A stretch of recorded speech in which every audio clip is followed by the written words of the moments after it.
Innal hamdalillah wassalatu wassalamu ala Rasulillah wa ala alihi wa sahbihi wa man tabi'ahum bi ihsan ila yaumil qiyamah.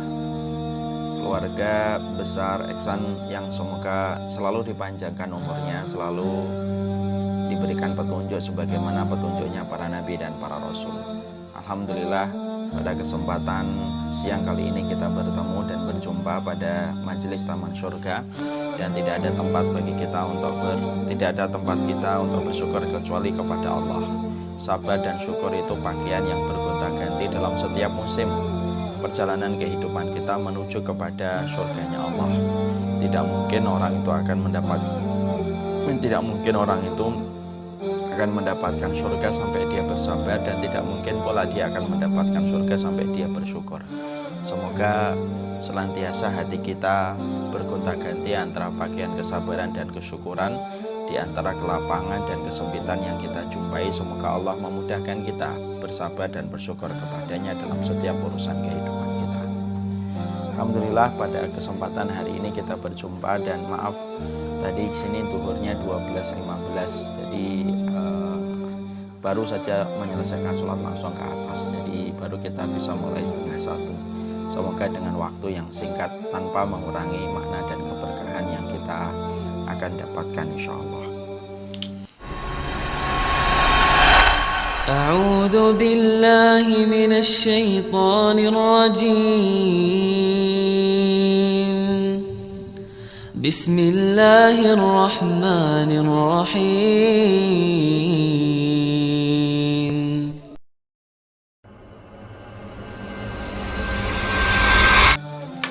Kita pada kesempatan hari ini akan bicara tentang masalah tentang keluarga.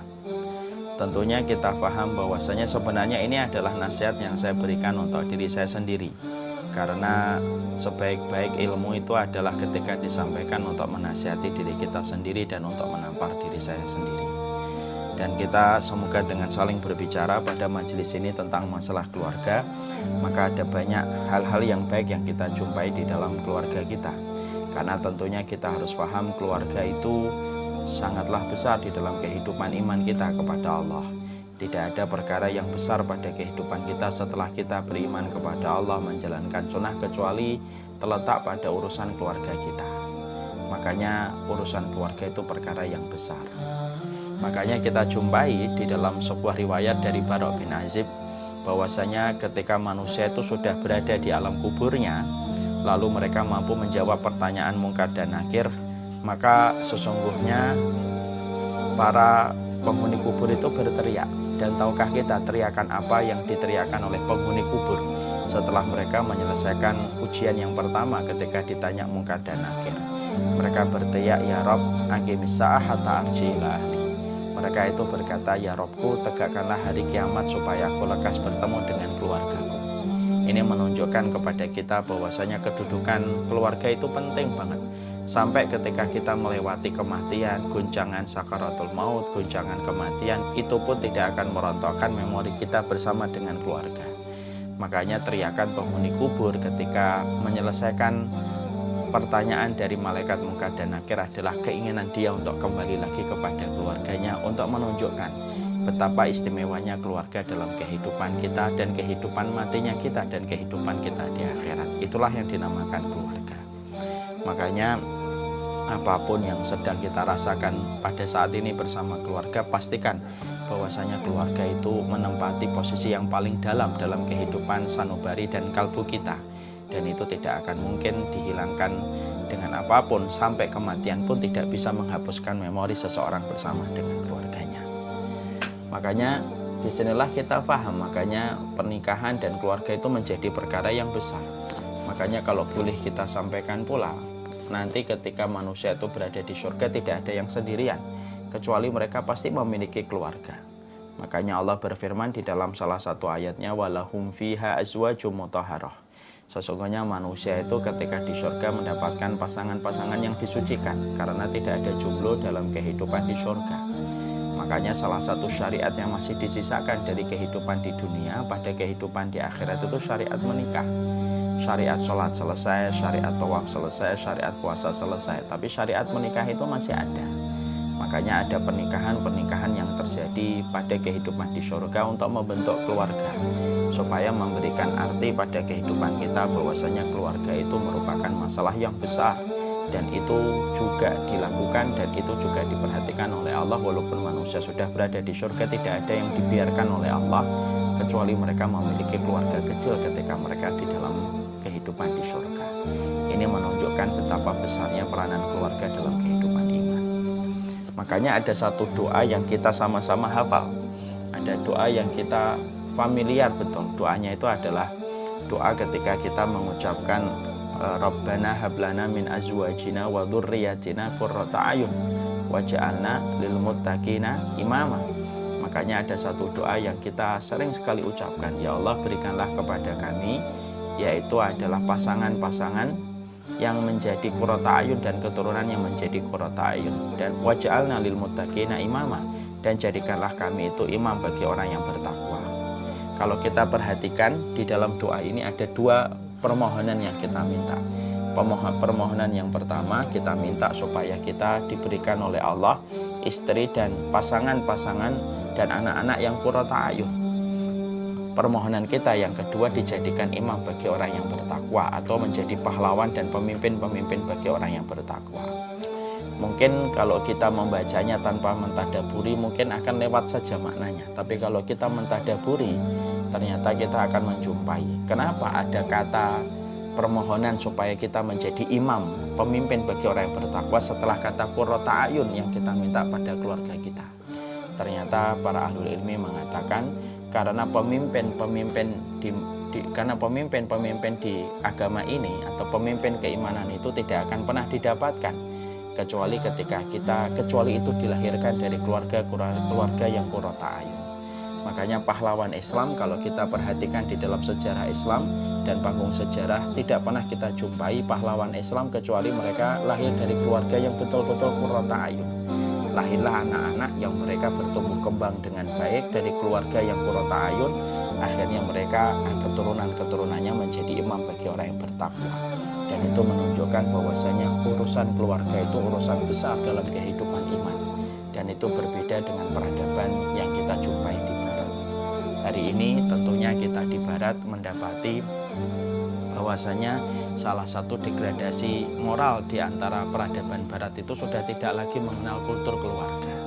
Sampai kemudian kita dapati banyak anak itu yang memanggil nama bapaknya itu ya nama bapaknya, dan ibunya ya nama ibunya, dan tidak ada panggilan father, mother, disebabkan mereka sudah betul-betul mengalami penurunan kualitas di dalam masalah keluarga mereka. Dan tidak sedikit banyak anak yang tidak tahu siapa bapaknya, tidak sedikit anak tidak tahu siapa ibunya. Dan itu sangat berbeda dengan konsep keluarga yang ada pada kehidupan iman. Sesungguhnya keluarga itu masalah besar, sesungguhnya keluarga itu masalah agung. Bahkan pahlawan Islam pun tidak pernah jauh dari keluarga-keluarga yang memiliki sifat qurrata ayun dalam kehidupan mereka. Nah, inilah yang menjadikan kita akhirnya memahami, oh berarti masalah keluarga itu adalah masalah besar. Berarti masalah keluarga itu masalah penting dalam episode kehidupan kita. Dan inilah yang menjadikan kita harus betul-betul menggali bagaimana kita bisa memiliki keluarga itu yang qurrata ayun dalam kehidupan kita. Dan kalaulah boleh saya sharing, arti qurrata ayun itu apa sih Ustadz yang disebutkan oleh Allah pada surat Al-Furqan dalam doa ini? Kan disebutkan di sini, ya Allah jadikanlah istri kami, suami kami, anak-anak kami qurrata ayun. Artinya qurrata ayun itu apa? Kalau kita kembalikan kepada Al-Quran versi terjemah, itu disebutkan dan diterjemahkan dengan penyejuk pandangan. Kalau menurut Ana sih tidak, penyejuk pandangan itu tidak mewakili dari kata qurrata ayun itu sendiri, karena qurrata ayun itu menurut Ana bukan penyejuk pandangan kalau kita mau membedahnya secara bahasa. Kalau kita bedah secara bahasa itu akan mudah kita ketahui. Kalau kita melihat onta, dalam anatomi tubuhnya onta itu kita jumpai onta itu ternyata kenapa setiap dia ada badai pasir dan ada badai debu gitu, onta itu tetap bisa berjalan tanpa dia khawatir bahwasanya matanya kemasukan dengan pasir. Ternyata onta itu memiliki bulu mata otomatis yang turun kalau terjadi badai. Bulu mata khusus inilah yang akan melindungi matanya onta dari debu dan dari pasir yang diterbangkan oleh badai, sehingga itulah rahasia kenapa unta masih bisa berjalan ketika terjadi badai. Itu namanya bulu mata yang turun ketika badai. Kalau boleh kita sampaikan, qurrata ayun itu kayak gitu. Qurrata ayun itu adalah sesuatu yang menenangkan. Apapun badai yang di luar, petir, halilintar, bersahut-sahutan, tapi setelah kita membuka gagang pintu masuk ke rumah, maka semua petir, halilintar yang kita dengarkan begitu memengakkan telinga ketika di luar rumah, sekalinya kita masuk ke rumah, kita tidak lagi merasakan petir dan halilintar serta berbagai macam badai yang ada di luar rumah. Itulah yang dimaksudkan dengan qurrata ayun. Makanya inilah yang menjadikan kita betul-betul berharap bahwasanya yang kita harapkan itu bukan hanya bagaimana sholat kita itu benar dan bagaimana amal kita diterima, tapi termasuk salah satu di antara kehidupan surga yang ada pada kehidupan di dunia itu adalah ketika kita mendapatkan keluarga yang bersifat dengan qurrata ayun, yang bisa menambah ketaatan kita dan bisa memberikan kedamaian dan keberkahan dalam urusan yang kita lakukan, sehingga kita bisa melangkah menuju kepada ridhonya Allah dan menuju kepada surganya Allah itu secara bareng-bareng dan bersama. Nah, inilah yang menjadikan kita akhirnya memahami itulah keluarga. Tentunya kita harus paham ketika kita telah mengerti bahwasanya posisi keluarga itu sangatlah besar dalam kehidupan iman, tentunya ada perkara yang juga harus kita sadari, bahwasanya membentuk keluarga itu harus betul-betul memiliki ilmu supaya keluarga kita sebagaimana harapan kita menjadi keluarga qurrata ayun. Dan ini menjadi masalah yang cukup krusial, walaupun secara normatif mungkin sering kita dengarkan, tapi prakteknya yang ternyata tidaklah mudah daripada apa yang kita dengarkan. Tentunya kita harus belajar mengambil sebuah analogi yang sederhana. Di sebuah universitas itu ada yang namanya Fakultas Teknik Sipil atau Teknik Mesin. Dipelajari 4 tahun. Kalau kita pikir boleh mengambil analogi, ternyata hanya untuk memahami mesin orang itu membutuhkan ilmu selama 4 tahun. Kurikulumnya terukur dan tersistematik dengan evaluasi belajar yang jelas. Padahal hanya untuk memahami mesin, orang rela belajar selama 4 tahun, di mana dia berharap dengan dia memahami mesin akan mendapatkan pekerjaan. Maka kemudian kita analogikan, kalaulah memahami mesin saja yang sifatnya itu benda mati, lalu kemudian kita mempelajari detail-detailnya, ternyata kita harus 4 tahun mempelajari itu supaya kita mendapatkan evaluasi dari proses belajar kita pada teknik mesin. Apalagi ketika kita sudah bicara tentang rumah tangga dan keluarga kita, memahami istri yang mereka itu bergejolak dan memahami suami yang mereka memiliki logika yang panjang, itu kalau tanpa ilmu tidak akan pernah kita bisa mendapatkan apa yang kita inginkan dalam sebuah konsep rumah tangga dalam kehidupan kita.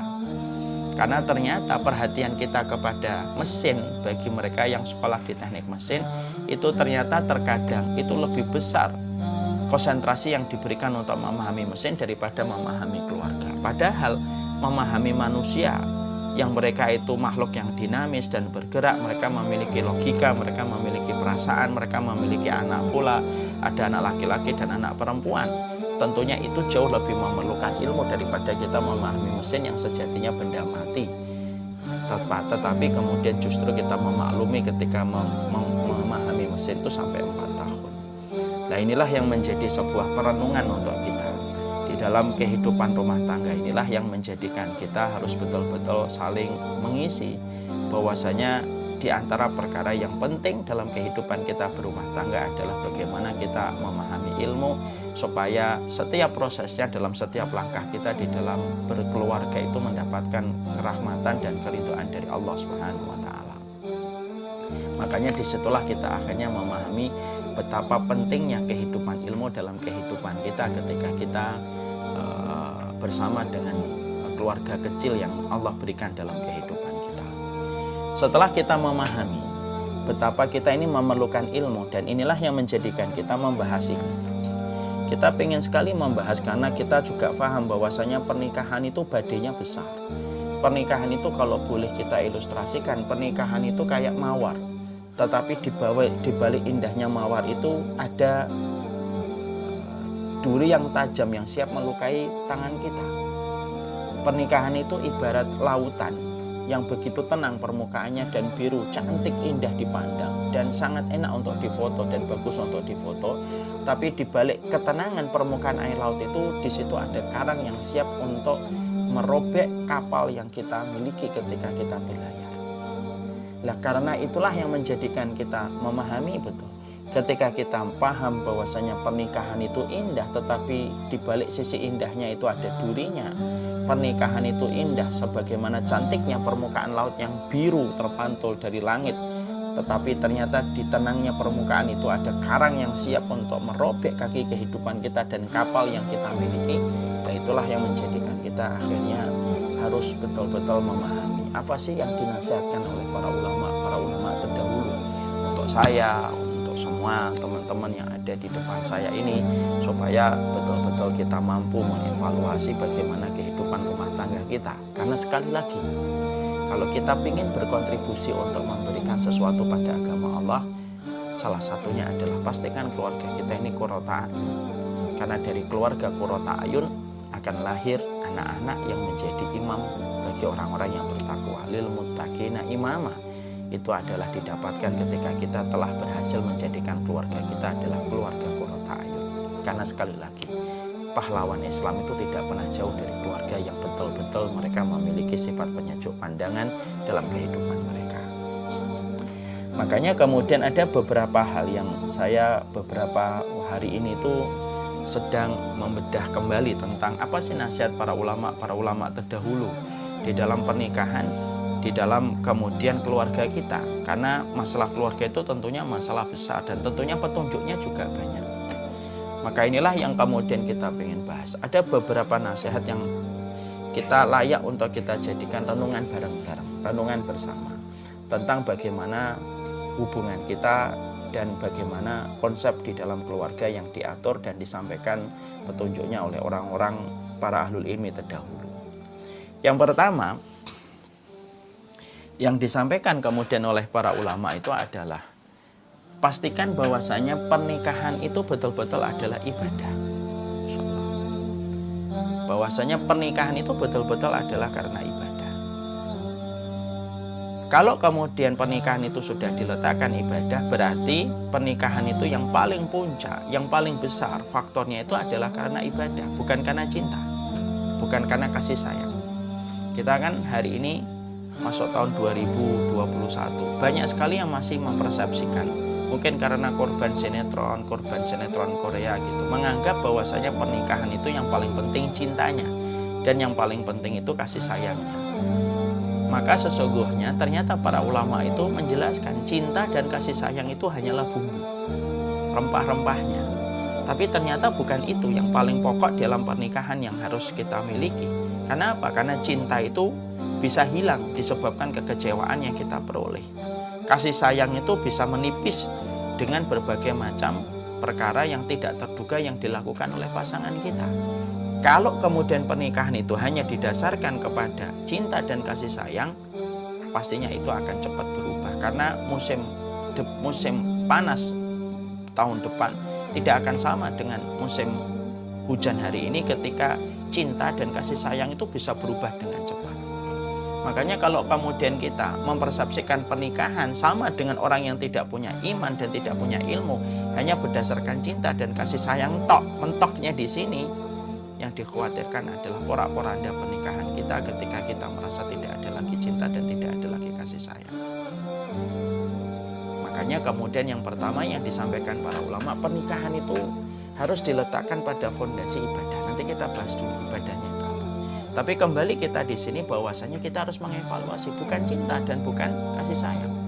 Makanya saya sempat kaget ketika saya pernah membaca penelitian. Negara yang paling banyak tingkat perceraiannya itu adalah negara yang paling banyak mengucapkan kata cinta. Ini lepas pro dan kontra ya. Kenapa? Karena kemudian hanya difahami cinta tok, tapi tidak ada faktor yang lain untuk menguatkan cinta itu. Padahal cinta itu kan butuh dikuatkan. Kasih sayang itu kan butuh ditebalkan.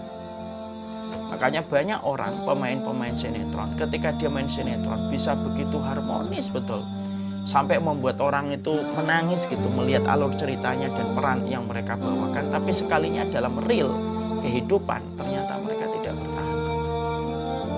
Karena ternyata disitulah kita harus memahami betul. Pernikahan itu pertama kali fondasinya yang dikatakan oleh para ulama, teguran untuk saya, teguran untuk semuanya.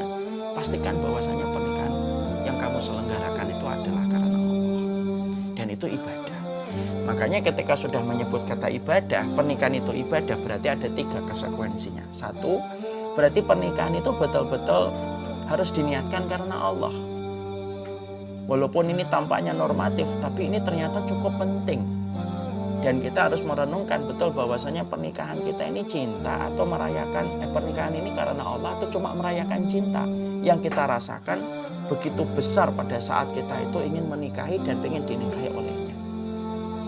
Karena kalau hanya merayakan perayaan cinta itu bisa berkurang dan bisa hilang dalam sekejap dengan berbagai macam kekecewaan yang pasti kita akan temukan di dalam kita berumah tangga. Kenapa? Laki-laki itu panjang logikanya, pendek perasaannya. Perempuan itu panjang perasaannya, pendek logikanya. Dan gesekan itu pasti ada. Kenapa? Fitrahnya memang dijadikan antara laki-laki dan perempuan itu tidak sama.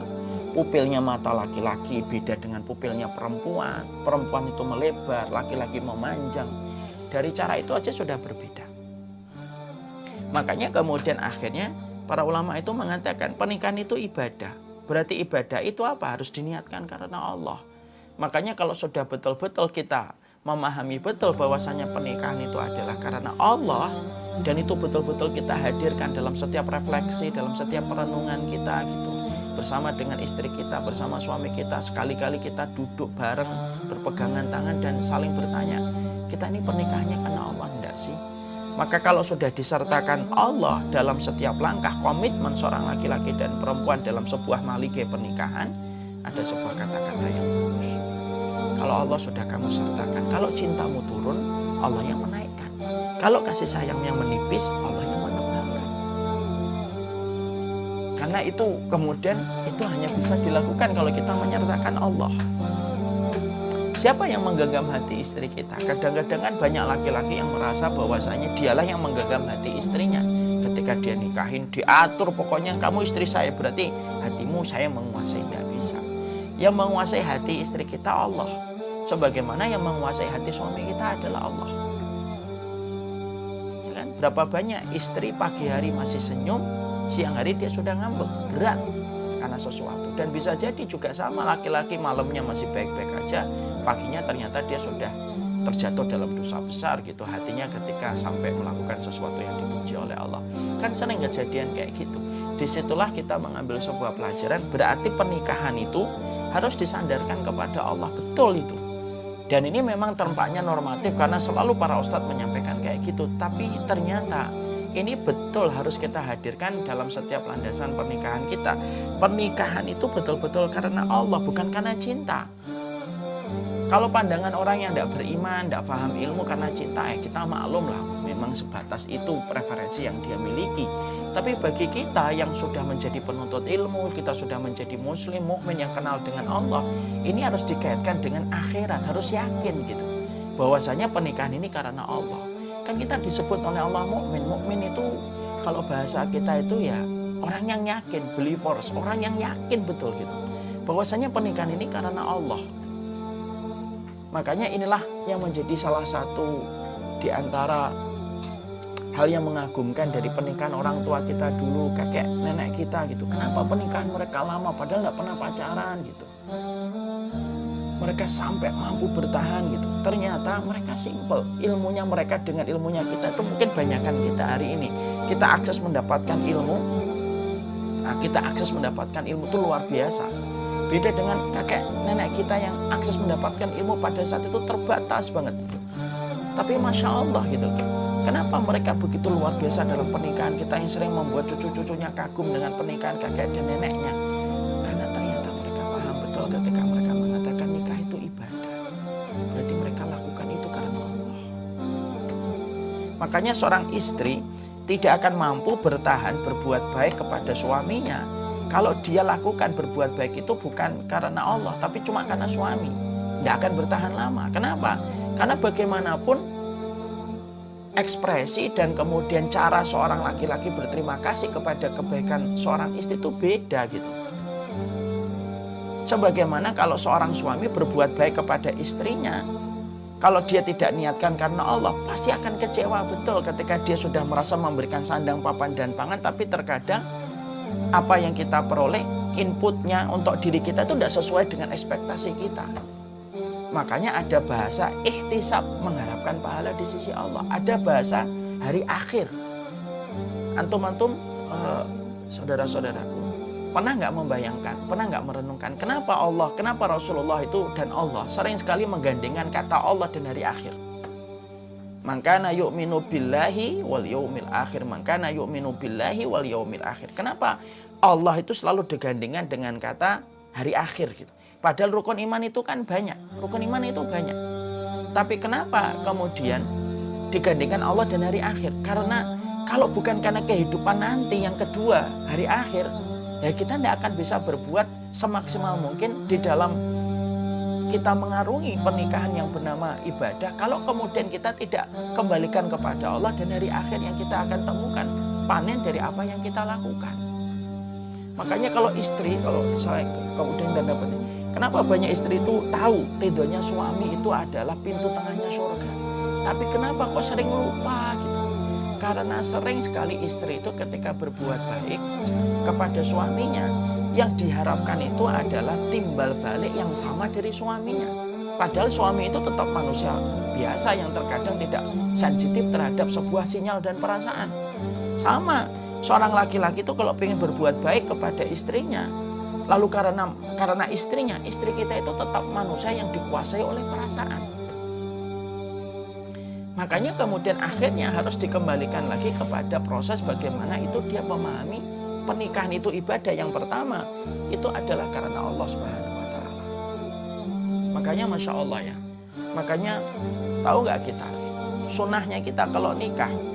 Sunahnya kita kalau nikah itu apa? Setelah laki-laki ijab kabul, disunahkan jangan langsung ngapain, disunahkan itu menghampiri istrinya yang baru saja dihalalkan, dikecup keningnya. Lalu kita berdoa, Allahumma inni as'aluka khairaha wa khaira ma jabalta 'alaiha wa a'udzubika min syarriha wa syarri ma jabalta 'alaiha. Dikecup keningnya, dipegang kepalanya. Ya Allah, aku minta kebaikan wanita ini dan kebaikan yang Engkau anugerahkan kepadanya, dan aku berlindung dari keburukan wanita ini dan keburukan yang Engkau anugerahkan kepadanya. Kenapa dalam sunnah itu ada praktek sunnah ketika kita habis menikah untuk mencium keningnya istri dan berdoa dengan semacam itu? Maka filosofnya itu, hikmahnya itu apa? Itu ngajarin kepada kita ini tidak akan mungkin mampu untuk kemudian mengendalikan seorang wanita yang baru kita halalkan kecuali karena pertolongan Allah. Makanya ada doa. Lalu disunahkan kita setelah kita mencium kening istri kita disunahkan pula untuk kemudian sholat sunat mutlak 2 rakaat. Kenapa ada sholat sunat mutlak 2 rakaat setelah kita nikah?